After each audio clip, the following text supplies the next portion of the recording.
आपसे क्वेश्चन करना चाहता हूं, कितनी बार गोलियत मारा गया बाइबल के अंदर? आप बोलोगे एक बार। किसने मारा? दाऊद ने, जबकि यह गलत है। एक बात मेरी याद रखो, मैं आपको एक वर्ड पढ़ाता हूं जो मैं बोल रहा हूं ताकि आपको वो समझ आए कि मैं आपको क्या कहने की कोशिश कर रहा हूं। मैं आपको पढ़ाना चाहता हूं दूसरा शमूएल उसका 21 बाब उसकी 18 से लेके 20 आयत तक। आपके स्क्रीन के ऊपर वो है। इसमें लिखा, इसके बाद फलिश्तियों के साथ गोब में फिर युद्ध हुआ। उस समय हुशाई सिबक्के ने रपाई वंशी सबको मारा और गोब में फलिश्तियों के साथ फिर युद्ध हुआ। उसमें बैतलहम वासी यार योगीम के पुत्र एलहनान ने गती गोलियत को मार डाला। यह गत का था गोलियत, जिसके बर्छे की छड़ जुलाहे की डोंगी के समान थी।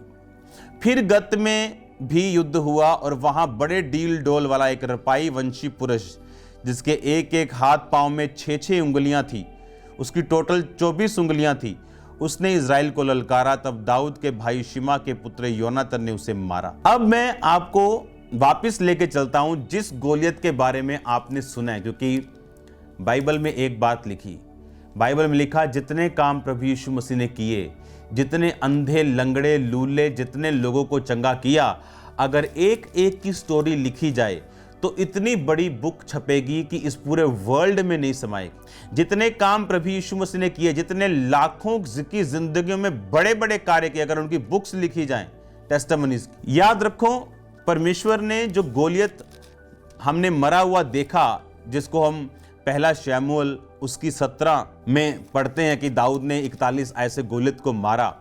उससे पहले जब हम 17 की 1 से गोलियत की चुनौती देखते हैं, तो मैं उसकी एक चीज आपको पढ़ता हूं। ये गोलियत जिसको दाऊद ने मारा, 17 की 7 आयत मैंने इसलिए पढ़ रहा हूं क्योंकि मैं आपको कुछ बताना चाहता हूं।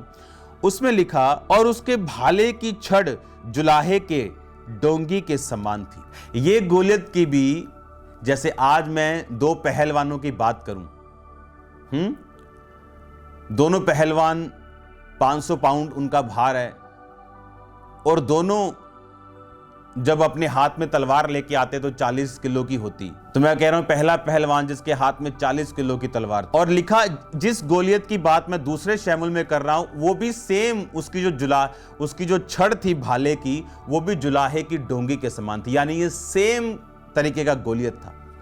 उसका नाम भी गोलियत रखा क्योंकि उसकी जो पावर थी, जैसे हाथी का बच्चा हाथी होता है, ये भी उसी तरह का था। पर इस बार इसे दाऊद ने नहीं मारा, इस बार दाऊद के जनों ने इसे मारा।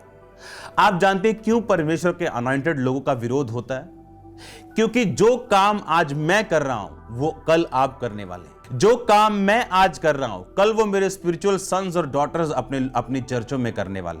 पता है क्यों? इसीलिए शैतान उनका विरोध करता है, क्योंकि शैतान को मालूम है कि ये अभिषेक की कहानी यहां खत्म होने वाली नहीं।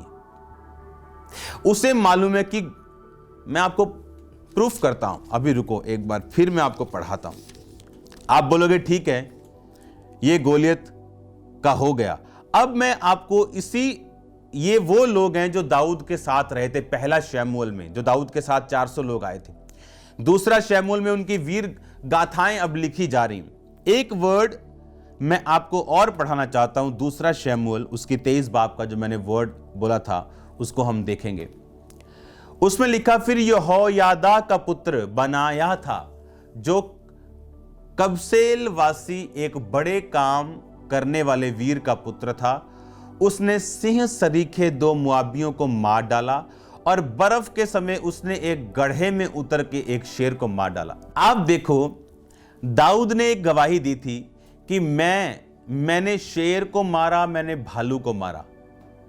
अब उसके बच्चों की, उसके भाइयों की, उसके स्पिरिचुअल कनेक्शंस की गवाहियां आ रही कि उसने गड्ढे में उतर के उसने एक शेर को मार डाला। शेर और जो टाइगर की दहाड़ होती, बाघ की, इस तरह से उसे बनाया गया कि जब वो दहाड़ते थे बहुत सारे लोग, बहुत सारे जानवर पैरालाइज हो जाते हैं, अधरंग हो जाता है उनको एट द स्पॉट। शेर के साथ कोई पंगा नहीं लेता। और लिखा गड्ढे में उतर के उसने शेर को मार दिया। आप जानते हैं क्यों?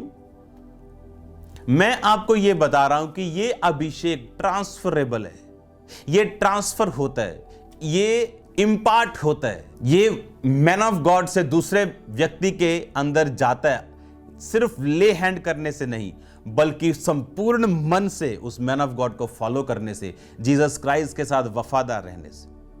ये वो लोग नहीं है जो कुछ समय के लिए दाऊद के पास आए, जैसे आजकल लोग जैसे काम सीखने के लिए होता है ना, जो कारीगर होते हैं, जो कि मिस्त्री के साथ लेबर लगा हुआ और काम सीखा और उसके बाद मिस्त्री बन के चला गया। No no no no no, मैं उन लोगों की बात नहीं कर रहा हूं। ये वो लोग हैं जो सोच भी नहीं सकते उससे अलग होने की। ये वो लोग हैं जो उसके साथ हैं। अब इंपार्टेशन उन लोगों के ऊपर होती जो एक लंबे दर्शन के साथ, मैन ऑफ गॉड के साथ। और बाइबल कहती अब जो काम दाऊद कर रहा था, उसने शेर को मारा, उसने गोलियत को मारा, अब ये छोटी चीजें हो गई। अब हम दूसरा शमूएल में पढ़ा कि उसने गत मतलब एक शहर का नाम, उसने गत के गोलियत को मारा, उसकी भी।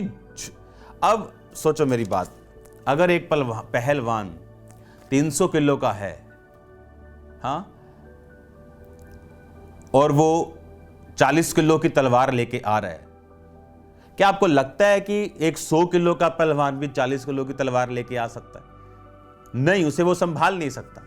उसकी भी जो छड़ थी वो बहुत बड़ी थी, जिस तरह गोलियत की थी। इसीलिए बड़ी थी क्योंकि वो भी गोलियत के समान बड़ा था, उसका नाम भी सेम था, क्योंकि उसकी बॉडी सेम थी, वो उसका वंश वही था, उसी के वो बाप दादाओं से निकला था, वो पावरफुल था। और लिखा दाऊद के लोगों ने उसे मारा। फिर पढ़ेंगे 21 की 18 को। इसके बाद फिलिस्तियों के साथ गोब में युद्ध हुआ, गोब में फिलिस्तियों के साथ फिर युद्ध हुआ, और बैतल हमवासी यार योरगीम के पुत्र एलहनान ने गतवासी गोलियत को मार डाला। उसकी बरछे की छड़ जुलाहे के डोंगी के समान थी। सेम। अब जो काम दाऊद कर रहा था, अब 20 साल 25 साल बाद ये काम उसके लोग कर रहे हैं। अब शेरों को वो मार रहे हैं, अब गोलियत को वो मार रहे हैं। अब दाऊद नहीं मार रहा, क्योंकि दाऊद ने एक सेना तैयार कर दी, उसने इंपार्ट कर दिया लोगों को। आज कैसी संगतियों में आपको जाना चाहिए? जो घर के नजदीक हो? नो, जो अनॉइंटेड हो, क्योंकि anointing is the only thing जो डिफरेंस पैदा करेगी, जो विच मेक्स द डिफरेंस। वो एक ही चीज है, वो है परमेश्वर का अभिषेक, जो जिससे फर्क पड़ता है।